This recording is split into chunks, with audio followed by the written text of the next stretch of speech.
Please stand for the Pledge of Allegiance. I pledge allegiance to the flag of the United States of America and to the republic for which it stands, one nation, under God, indivisible, with liberty and justice for all. Please remain standing for a moment of silent reflection.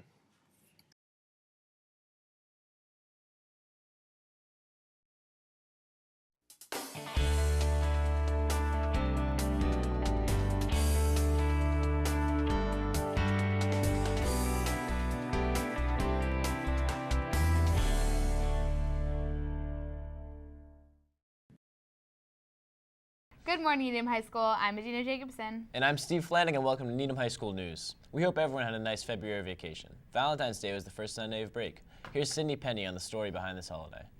On February 14th, we celebrated Valentine's Day, a day of flowers and chocolates to celebrate love. Even though it's known as a day of celebration and happiness, it actually has some pretty surprisingly dark origins. If you've ever wondered where the name Valentine's Day comes from, it actually originated with the ancient Romans. The emperor of the 3rd century AD, Claudius II, executed two men that were both named Valentine on the 14th of February. To honor the two Valentines, the Catholic Church decided to make February 14th the official Valentine's Day. What makes these executions more significant is that one of the Valentines fell in love with the daughter of his jailer, Asterius. And before his execution, Valentine sent her a letter signed, "From your Valentine." That's where we get those cards from. Valentine's Day was first celebrated in ancient Rome, where the Romans held an annual festival called Lupercalia to celebrate love and fertility. According to the ancient myth, the Roman Emperor Claudius prohibited young men from marrying, since they were better suited to be soldiers. A priest named Valentine secretly gave marriage ceremonies to young men, until he was executed by the Romans as punishment. But in any case, this is where the idea of Valentine's Day bringing couples together came from. Thank you for watching. For NHSN, I'm Cindy Penny. Thanks, Sydney. Now we have Jacob Gruber with some info on how to have a healthy meal in our cafeteria. The National School Lunch Program is a federally assisted meal program operating in public schools. It provides nutritionally balanced, low-cost meals to children each school day. A complete meal includes grains, protein, milk, and daily options of fresh fruit and/or vegetables. Each year, the Nutrition Department writes a grant that is sent to the U.S. government to help fund the fresh fruits and vegetables. In order for a meal to be complete, it must include a type of these options. A sample of some balanced meals are pizza with a fruit with milk, hamburger with fruit and or vegetable with milk, a salad from the salad bar with milk, a hot dog with fruits and vegetables with a milk. All wraps are complete meal with a milk. A la carte meals are not included in the USDA food program. Thanks, Jacob. French Night is tomorrow night, February 26th. Brian Warner sat down with the heads of French Night to find out more about this awesome event.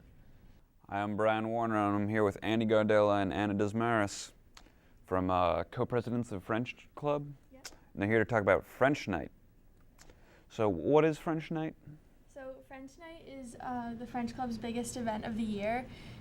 It's a night where we celebrate Francophone culture from countries around the world, not just France. And it's full of student performers, and it's free admission, free food. And we try and get a lot of the community involved with a silent auction, and it's also a fundraiser. So why do you do French Night?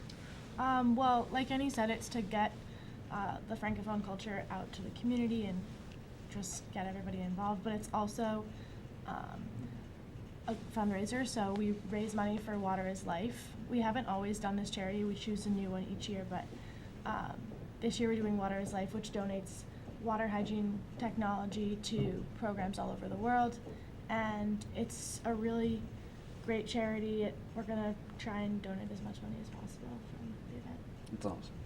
And so when is this? It's this Friday, February 26th from 7 to 8:30. All right. Thanks for coming. Thank you for having us. Thanks, Brian. A reminder to all seniors that applications for scholarships will be sent out to the committees on March 4th at 3 p.m. So start filling them out if you've not done so already. Visiting artist Jody Colella and Miss Hodge will be working with students over the next month on a collaborative fiber arts project connected with Own Your Piece. They are in need of fabric of any color or pattern, including old clothing, for an interactive wall hanging they will be creating.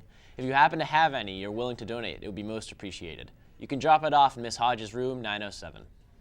Now we'll go to Zach Kaplan for sports. Sports.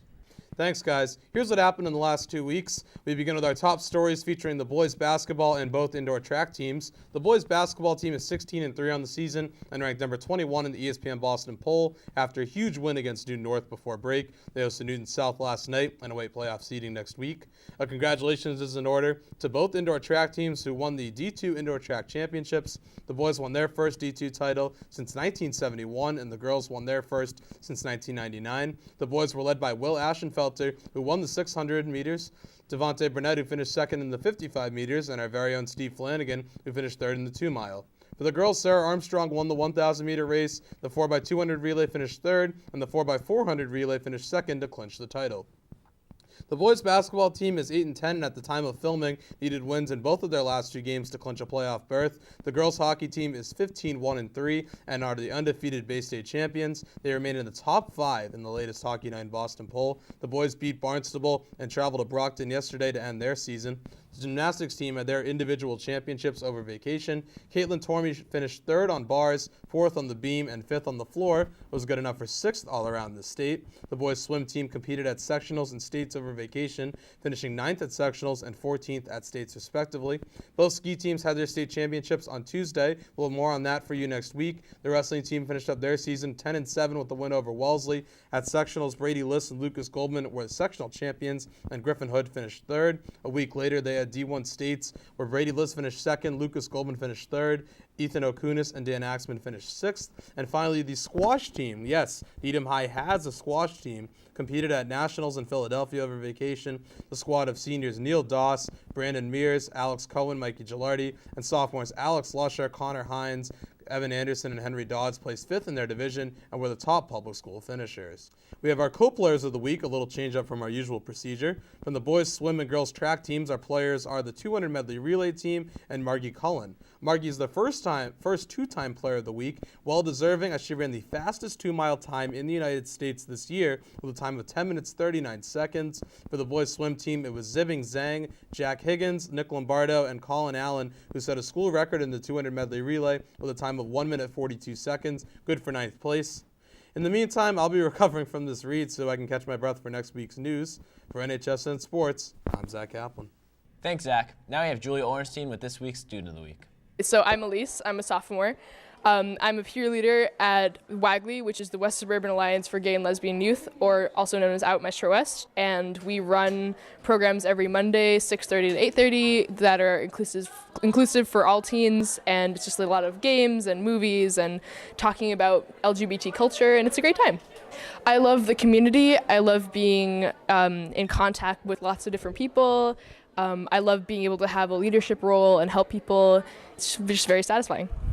It's at the UU Church in Wellesley. Again, starts at like 6:30, 6:45. We have a variety of activities. They have a Facebook page. They have a website. Just plenty of places you can check out, and I think you should check it out. It's pretty cool. Well, that's it for this week. See you next time in Needham High School News. Thanks, Sydney. Now we have Jacob Bradford. You better get my name right. Remember, I am Jacob You Bradford. get my name. There might not be light on your side of the stage. Whoa!